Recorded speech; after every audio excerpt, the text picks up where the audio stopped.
mag-alala, Justice Carpio. Meron ka pang isang araw tatalakayin namin kung paano mo ipinamigay ang halos 242,000 square nautical miles ng ating territorial sea. Bay, napakalaking bahagi ng Pilipinas doon, Sen. Yan ay yung pinaka-ebidensya ng treason. Alam mo kung bakit, Jen? Doon sa kanyang ginawang pagdidesisyon, inakala niya, Ito po, Sen, desisyon na po niya ito, ah. Pero desisyon niya ito. Okay. Ito, maalala niya, sasabihin ko sa kanya, Magaliona versus Ermita. Okay. No. Pumayag siya sa argumento ng gobyerno na paliitin na lang natin ang territorial sea sapagkat makakakuha na tayo ng ganansya sa ating exclusive economic zone. Lumaki nga, sa palagay niya, ang exclusive economic zone, ipinamigay niya yung 242,000 square nautical miles.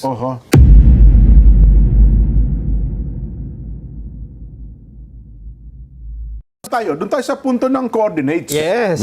May nagsasabi kasi hindi na kailangan yan. Ayun nga, para maging malinaw kung ano talagang sinasabi, doon tayo sa eksaktong sinabi. Oo. Ang sabi po nakita ko ito ilang araw na at maraming nag-share nito na mga supporter ng konseptong ito. Ang sabi dito, the rights of a coastal state over its continental shelf exist ipso facto and ab initio by virtue of its sovereignty over the land. The territorial sea and the continental shelf where the exclusive economic zone and extended continental shelf are found are considered integral natural extension of the coastal land territory. This is expressed in the international law principle of the land dominates the sea. A coastal state has an inherent rights to its continental shelf without need of any formality, announcement, proclamation, or occupation. There is therefore no need to proclaim the coordinates of the outer limits of a coastal states. Sino nagsabi niyan? Justice Antonio Carpio. Ulitin mo nga, sino nagsabi? Retired Justice Antonio Carpio. Yun ang principle. Okay. International principle. In an ideal world, tama naman yun eh. Pero, ideal ba yung mundo natin, Nelson? Lalo na dito sa Pilipinas, yung pinag-uusapan. Exclusive economic zone at saka yung ating continental shelf. 200 nautical miles away from the baseline. Opo. Okay? Ilan ang nag-o-overlap na water system dyan? Isa-isayin natin. Sa bandang norte, meron tayong problema, nag-o-overlap nasa Taiwan at saka China because of the Pratas Island. Okay? Bandang norte pa rin, nagkakaroon ng overlap ang ating Philippine Sea at saka yung Basi Channel. Ito ay problema natin sa Japan at saka sa Palau. Baba tayo sa south. May problema tayo dahil sa Sabak Lane. So nag-overlap ang ating EEZ. Sabah, Malaysia. Meron pa sa Indonesia. May konting dispute. Nagkukulay ang ating Celebes Sea at saka yung Sulu Sea. Ideal ba yun? Kaya nga ang sinabi ng UNCLOS, kung pakikinggan mo, sino na yun? Retired Justice. Si Retired Justice. Okay. Di huwag na natin pakinggan yung Article 75 at saka Article 84 ng UNCLOS. Ano bang sabi ng article? Na kailangan magsumite.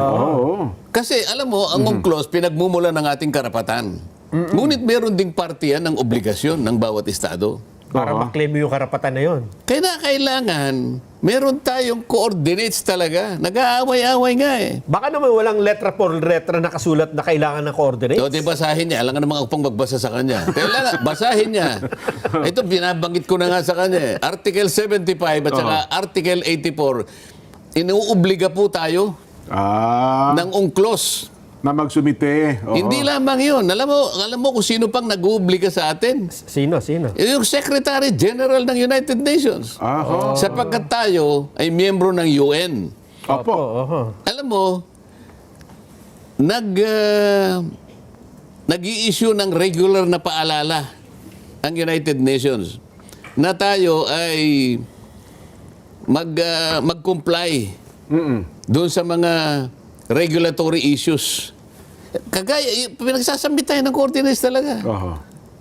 Alam ba nyo ngayon, isipin mo, ito, kailangan malaman ninyong dalawa ito.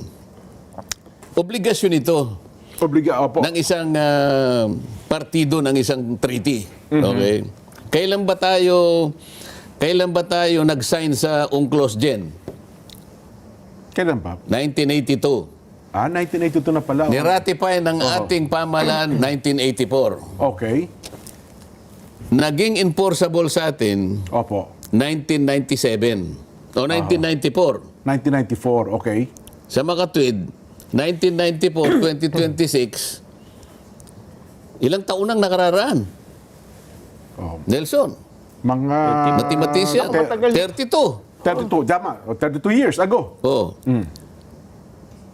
Sabi ng Article 75, 84, mag-submit kayo ng chart sa mga coordinates. Hanggang ngayon, hindi pa tayo nagsasubmit. 32 years nang nakakaraan. Babasahin ko na para akala ano nyo lang yan Oo. Interpretation. So yan, nakita na niya. Ayan, Basahin mo. Article 75. Part of the Convention's provision on the exclusive economic zone requires coastal states to provide publicity for charts or list of geographical coordinates. Yan. Ulitin mo nga yun. List of geographical Ayan, coordinates sana nakikinig yan. defining the outer limits of their EEZ. Oo. Ibig sabihin, Sen, parang talagang banggaan no? Hindi ba obligasyon yun? Ibig mo sabihin, ikaw pinangangalandakan mo ang karapatan mo sa UNCLOS, pero yung obligasyon, hindi mo tinutupad. Aha. Dalawang bagay yun, Nelson Oo. Tama. Alamin mo ang karapatan mo, sinasaad sa UNCLOS, ngunit gampanan mo ang pananagutan mo, ang obligasyon mo na nakasaad din dito. Aha. 84, ano sinasabi ng 84? Yan. Hanggang 75 lang po ito. No, sige, basta total nabasa niya na yung dito pa lang, dito pa lang tapos na Wala na tayo po. O bakit niya sinasabi? Sinong paniniwalaan mo ngayon? Yung UNCLOS o yung sinasabi niya? Aha. Makikita po ng natin ngayon. Bakit po kailangan ng coordinates? Ang dami po kasing disputants ang daming claimants Tama po. Para hindi magulo, yun lamang yun lamang pong sasabihin ko sa inyo, meron tayong tinatawag na International Seabed Authority. Okay. Yan po ay may kinalaman sa mga vessels na nag-explore po ng oil and gas. Na ganyan, tsaka ibang magnetic minerals, So, exploration naman po ito. Okay. Ibang genetic minerals, I'm sorry, no? Sana kung ang pakay mo lang ay Maritime Scientific Research. MSR. Ayan, kakaraniwan may consent na yan kasi kailangan ng pangmundong agham yan Opo, Research. science. Para malaman natin kung Ganun pala yun. yan walang masyadong problema yan. Masyadong Opo. tututol. Pero pagka pumalaot ka at ang gagawin mo ay exploration, oil, gas, Ayan. and genetic minerals, Aha. ay i-guide ka ng Seabed Authority kasi nasa ilalim na yan. Kaya nga yung continental shelf mo, kailangan yan Opo. Kung wala kang coordinates, hindi ka basta makakapasok dyan. Ayun. Sasabihin ng pag may coordinates, di kung wala kang kaya pala pasok ng pasok sa atin yung mga yan paano? Kasalanan lahat ni Justice Carpio. Sinabi niya, hindi na dapat magkaroon ng coordinates. Kaya siguro po ngayon, papasukan tayo ng lahat ng mga nag-i-explore na yan. Sisihin po ninyo siya. Kasi ayaw niya magbigay ng coordinates Hanggang ngayon po, ay wala pa po tayong coordinates pagkatapos ng 32 taon. Alam niyo kung bakit? Ayun po. Kasi pinayuhan nga ni Carpio na wag na maggumawa. Kaya nga siguro. Aha. Ngayon, madali namang kwentahin. Na pag sinasabi natin, alam mo, sinabi ni Jen, sinabi ni Nelson, sinabi ko na rin. Hanggang ngayon po, after 32 years, bakit hindi po tayo makapag-submit, makapag-deposit ng chart at geographic coordinates? Mali ka naman Putya. Kapag ang dami na namin puntahan po ninyo yung website po ng Division for Ocean Affairs and the Law of the Sea. Dualos. Real Yes. time po ito. Yan po, ibibigyan po kayo ng update kung ano po ang naisubmit na natin. Tayo transparent tayo eh. Ang sinasabi natin dito puro totoo. Walang panlilinlang, walang pandaraya, walang panliligaw. Yan ang patakaran ng istasyon na ito. Ng sagagan ng Hindi mamamayan. kagaya ng senador na binanggit natin kanina, yung tanong ko, kinuha niya sa ibang sagot. Pinaglalaban niya at pagkatapos papasok siya, parang akala mo siyang national hero. Mamaya, i-discuss natin. Alam mo kung bakit nila ina-avoid ang coordinates? Hindi nila talaga kayang gawin ito eh. Ganun ho. Talagang imposible gawin, ano? Eh samantalang hindi naman siyang gagawa. Ang NAMRIA ang gagawa niyan eh. Eh di tulungan natin ang NAMRIA. Pagtulong-tulungan natin, ilaban ang saganang atin. Kung mahirap, hindi baling mahirap, pero tangkain natin, kagaya ng ginawa ng Mauricio, sinasabi ko sa iyo. Opo. Kinuha nila yung parte ng HISIS para makapag-declare sila ng Chagos Archipelago. Ang Brazil, in-enclose nila yung St. Peter at saka yung St. Paul, Opo. taking part of the HISIS. Iniintay nila kung may mag-object. Fortunately, walang nag-object. Kahit na ang Amerika hindi nag-object. Baka sakaling maging katanggap-tanggap yun. Ano? Bakit hindi natin gawin? Ba't di natin ilaban? Hinahamon ko lang sila dito pagkatapos ako ngayon ang gagawing traidor, senador. Hindi kasi nila kayang gawin. Alam mo kung ba't tinatago ang coordinates? Bakit daw po? Bakit? Nakakalimutan na ba natin ang bangungot tungkol sa flood control? Kaya opo. tayo nagkanda... Ganito, nagkagulo-gulo na. Nagkahetot-hetot, sabi nila. Hindi ko alam. Oo. Kasi nga, yung coordinates mali-mali. Coordinates din. Opo. Coordinates din ang problema eh. Yes. Oo, nakita mo? Wala naman palang ilog doon. Oo. Pati ang Pangulo na namali doon sa Kaya coordinates nga, yan. Opo. isip-isipin mo yung discrepancy between, sabi ko, between 70 meters to 400 meters. Oho. So may nawawalang river, may nawawalang lake, may nawawalang kung ano-ano. Coordinates, napaka-importante. Yes. Ngayon, uulitin ba ninyo ang nangyari na bangungot kamakailan lamang? At ngayon sasabihin nyo na naman, hindi importante ang coordinates? Ito, bansa na lang natin. Ngayon, pinag-uusapan lang natin flood control. Puro tubig ang pinag-uusapan dito. Ngayon, isasangkot nyo na naman ang West Philippine Sea. Gusto nyo mag-drawing, hindi nyo alam kung saan kayo magsisimula at saan kayo hahangga. Tapos sasabihin nyo, ako may pakanan nito. Kayo po eh. Kayo po nagsimula ng mapa, inalis po ninyo ang KIG, tapos maghahanap po kayo ng kontrabida sa akin. Hindi po ako papayag dyan. Yung kagagawan pala nila, ibinenta. Sa akin nila ibinibintang. Binibintang, ano? Sa akin ibinibintang. Mapasama nila ako, magiging bida sila, pero dinaya nila ang taong bayan. Oo nga. Dinaya nila. Ito'y deliberate na pandadaya. Sana ito'y maintindihan ng mahigit na nakararami nating kababayan. Sana, no? Kasi talaga ngayon sa social media, Malay ko, ngayon, sobrang laganap pa, fake news eh. Sabi ko nga, kung nakikinig, yung Vice Mayor ng Kalayaan. Ng Kalayaan, opo. Kasi na-interview siya sa Isang palatuntunan po. sa GMA, Opo. whatever, sa isang Opo. palatuntunan. Oho. Pati yung mayor. Nakiusap naman ako na pagbigyan nyo rin ako. Kinausap naman nila ako, nakapagpaliwanag naman ako. Ayun. Ganun po. Oo, kaya unti-unti naliliwanagan sila ngayon. Oho. Pwede ba nating ipasinag yung parte na pinagsama-sama, in-splice ni Senator Ping para lang palitawin niya, para lang imali niya, dayain niya, iligaw niya, linlangin niya ang mamamayang Pilipino. Sige po. Direct. Sige po. Ang gawin natin po para madali, i-give up natin yung KIG. Ang nag-govern pa rin yung international law. So atin yung Kalayaan Island Group. Meron po tayong mga isla na occupied natin ngayon. Ito yung Kalayaan Island Group. Ngunit, they are way beyond our EEZ. Wala doon sa limit ng ating exclusive economic zone. Being a member of the armed forces, our seas, our rights, and our future, and we just stick to what is legally ours, what is stated in our law, sir. I'd like to congratulate you for responding very well and to the questions of the Honorable Marcoleta. Nakita nyo? Nakita ninyo? Oho. Samantalang nung tinatanong ko siya, alam mo ba, Kapitan, na yung mga ibang features na ino-occupy natin ay labas sa ating exclusive economic. Hindi siya sumagot. Opo. Hindi niya kaya nga sabi ko, huwag kang mahihiya, be honest, Kapitan. Wala sila kako sa loob ng ating exclusive economic zone. Pero opo. sinabi ko nga, I will not take it against you. Opo. Ngayon, ang tinanong ko uli, yung nga sinasabi kong, anong political gain, anong economic interest ang ating makukuha kung papayagan natin si Commodore Tariela na hiyain sa magitan ng mga caricatures ang mga heads of state Opo. ng ibang bansa. Sinabi niya, we will fight for... Opo, doon niya pinasok yun. Yun ang naging So, sagot niya. pinagsama-sama po niya, para sa ganon, akala mo, pinagigib up ko, sumagot, ilalaban po namin yan, Aha. kinongratulate naman niya, nakita niyo kung paano niyo pinagsama-sama? Oho. Na para bagang ang dating, kinakampihan niya yung si Captain Pilar kasi nga Oo. yung mga sagot daw niya. Samantalang Sa mga ang tanong pinag-uusapan naman namin doon, nung i-give up mo ka ko, Oo. para hindi ka mahirapan sapagkat hindi mo maido-drawing talaga ang West Philippine Sea. Ang layo.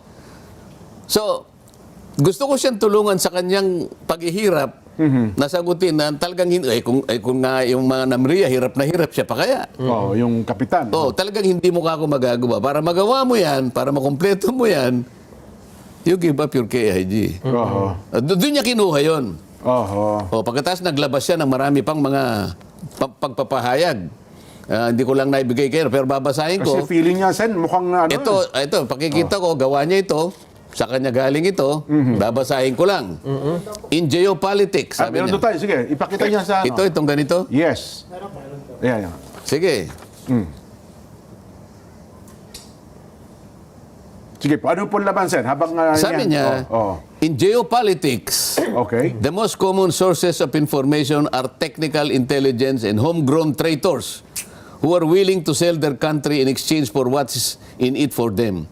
In intelligence operations, it is called recruitment in place.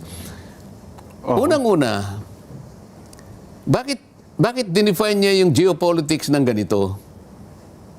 In geopolitics, sabi niya, opo. Geopolitics daw ito na ang most common sources of information are technical intelligence and homegrown traitors who are willing to sell their country in exchange for what is in it for them. Paano napunta doon sa pag-uusap na meron pala siyang pinaghihinalaang mga homegrown traitors na gusto lang ibenta yung sarili nila? Meron naman siyang tinutukoy dito eh. Gusto ibenta ang bansa. Samantalang ako, tinatanong ko lang paano natin iguguhit ang West Philippine Sea. Ngayon, isinangkot niya yung geopolitics. Opo. Ano ba definition ng Ibig sabihin talaga ng geopolitics? geopolitics. Bakit? Yun ang kanyang Yun ang kanyang premise. Hindi ko alam. Oh. Dapat hindi geopolitics ito. Papalitan natin. In dirty politics. Ayun. In dirty, maruming politika. Oh. Siya nagpasimula nito eh. Hindi geopolitics ito eh. Dirty politics ito. Kasi ang geopolitics is a study of how geographical factors such as location, natural resources, climate, and topography influence international politics, foreign policy, and power relationship between nations. Yun ang geopolitics. Ang layo naman. I-define niya sa pagkuha ng mga impormasyon, nag-i-involve ng mga traitors, homegrown traitors, ewan ko kung sino na naman ang kanyang tinutukoy. Pinatutungkulan na naman siya. Oh. Mahilig siya sa ganito eh. Mahilig siya sa paggawa ng ganito. So, dinipay niya yung geopolitics sa kanyang sariling imahinasyon. Nakialam na naman siya sa debate namin na sana matuloy na. Opo. Gumawa na naman siya ito. Nandiyan ba sa ating screen yan? Oh. Ang dami niyang pinakikialaman na hindi naman siya kasangkot. Ayan. Alam mo sinasabi niya rito? Lacson. Debate on Calayan Islands may affect Pag-asa Islands residents. Ano na naman? Maapektuhan daw yung mga residente ng Pag-asa. Talagang ginugulo niya, tinatakot niya. The debate proposed by Senator Rodante Marcoleta on whether the Kalayaan Island Group belongs to the Philippines, wala naman akong sinasabi tungkol dito kung kasama. Sila nga ang naglagay sa mapa, hiniwalay nila eh. May not only be agonizing and pointless, but could potentially affect the basic right of abode of the Filipinos already living there. Lacson thus appealed to retired Supreme Court Justice Antonio Carpio, University of the Philippines professor, Attorney Batong Bakal, to spare Filipinos from such debate. Parang nagmamalasakit siya na. May bahid ng pagmamalasakit. Ang daming pagsasawsaw na hindi ko maintindihan. Anong balak mo ba rito? Kaya nga tanong ko sa inyo kanina, Okay. yung dalawang tanong, sa isang kadete sa paggabay at sa pamagitan ng dalawang pagtatanong. Do I intend to deceive? Do I intend to gain undue advantage? Dapat palang isasagot mo rito ay hindi. Okay. Opo. Para ikaw ay ituring na honorable. Masasagot niya ba ng no itong ginagawa niyang ito? PMA ito, ha? Opo. Philippine Military Academy. Dalawang tanong ang gagabay sa isang kadete. Opo. Bakit niya, ito yung tinatanong ko sa kanya, ba't niya ginagawa ito? Ito pa, oh. Sa Twitter, X. An earnest appeal to Justice Antonio Carpio, Attorney J. Batong Bakal. Let's spare our country, especially our kababayans from Barangay Pag-asa, KIG, Palawan, from the agony of another pointless debate that might put into question their basic right of abode. Paano ayaw ba niya na malaman nila na puro mali ang kanilang pinagsasabi? Ito yung kaniyang gustong pagtakpan eh. Ang dami niyang gustong pagtakpan. Baka magkakahalataan Bakit hindi bigyan niya ng malaking pagpapahalaga kung paano niya gagawan ng ending yung Blue Ribbon Committee na hanggang ngayon yung kanyang draft hindi maliwanag, paiba-iba. Hindi malaman kung saan tutungo. Ano bang ginagawa niya? Ito ba'y para palabuin ang issue ng flood control? Doon pa lang ito yung hinahanap sa iyo ng tao. Dito ka hinahanapan ng output. Ninakaw, nilimas ang kabang bayan. Pero pa iba-ibang pinatutungkulan. Sabi niya, i-charge natin si ganito. Ngayon, hindi na natin i-charge naman. Ano ba talaga? Saan ba talaga patutungo ito? So, imbes na ito ang bigyan niya ng focus, ng atensyon. pinaka-focus ng attention sapagkat Opo. itong kailangan ayusin mo, naghihintay ang milyon-milyong kababayan mo. Dahil ikaw ang chairman yan. Pagkatapos pupunta ka na naman dito, pati yung pagliliwanag sana, para ngayon ay mapag-usapan ang lahat ng issue, may kinalaman sa masalimut na issue na yan, sasabihin mo na naman, wag na kayo Wag na kayo makipaglibate. Ano bang pakialam mo dito? Di ba? Lahat gusto niyang pakialaman. Siguro, baka sabihin niya, bilang senador ng bayan, siyempre, baka may pakialam din po sa Sen, di ba? Pakialaman mo yung talagang makabubuti sa bansa natin. Ayun. Bakit pagka pagliliwanag, nakikialam ka? Pero yung paglalabo, pinipilit mo. Itong pinag-uusapan natin yung flood control eh. Ito yung liwanagin mo. Huwag mo palalabuin. Hindi pa tapos dito sapagkat kung sakali makakuha kayo ng pipirma, kung sakali lang magtagumpay kayo, makakuha kayo ng pirma na labing isa. So it becomes the majority report. Okay. Okay? Majority report. O i-adapt natin. Okay? O paano ngayon? Pagtayo mo ngayon, i-depensa mo sa plenary yan. Yun ang Diba? proseso.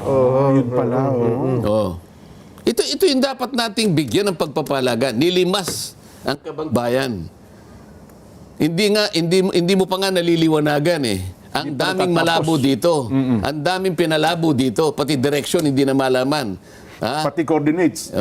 Pati coordinates. Noon pa sinabi ko na pagkatapos tinangka nilang basagin. At tapos bandang huli, inamin na naman. Ngayon sabi niya, I'll make one emphasis. Opo. I will go wherever evidence leads us. Yun na nga, tindi nun, Sen. Natatandaan ko yun. Ano ngayon? Papunta lahat sa sapsap. Nabanggit sa Papunta inyo. lahat sa sapsap eh. Yung ba yung direction, pupuntahan natin ng mga sapsap? Parang yung talagang direksyon niyan, Sen. Kasi ayaw niya paabutin yung palalaking isda eh. Kaya siguro, yung sa paggawa ng West Philippine Sea, Yun ang baka nakitang sinakop nila alternatibo. sapsap lang. Paano yung KIG? Tinatanong ko uli, titignan po ninyo, balikan po ninyo yung mapa. Bakit po ninyo hiniwalay Ang KIG. ang KIG? Hindi po kami gumawa niyan, ginawa po ng ating pamahalaan. At nung isubmit po yan sa tribunal, kasama si Justice Carpio, kasama si Batong Bakal. Tapos Ngayon, ang mangyayari ngayon, stopel. Hindi na natin kayang baguhin yun kasi sinabit natin Naisabit dyan. na, Hindi lamang yun, marami pang mapang ganun din ang uri. Hindi lamang yun pinakita, isa lamang yun sa pinakita ko. Pagkatapos sasabihin nyo, merong isang traidor. Tapos kayo ang sasabihin Oo. hindi nagsasalitang hindi teritoryo ng Pilipinas ang KIC. Pagkatapos sa akin yung sasabing, Parang ipinamimigay niyo raw ang KIG. Parang pagkatapos hahamunin pa ako sa sinabi kong, whether or not the KIG is part, kayo nga ang nauna iniwalay nga ninyo Aha. Pero ano pang original version Alam ng mo, Sen? kaya hindi ko muna nilabas yan. Ayaw kong kahit papano, siyempre yung gobyerno nagkamali siguro. Bakit ganun? Ano? Oo nga Pero po. napilitan na rin ako paano? Sa akin ipinupukol ang pagkakamali na sila ang gumawa. Pagkatas pagtatakpan nila yung kanilang pagkakamali. Huwag ka mag-alala, Justice Carpio.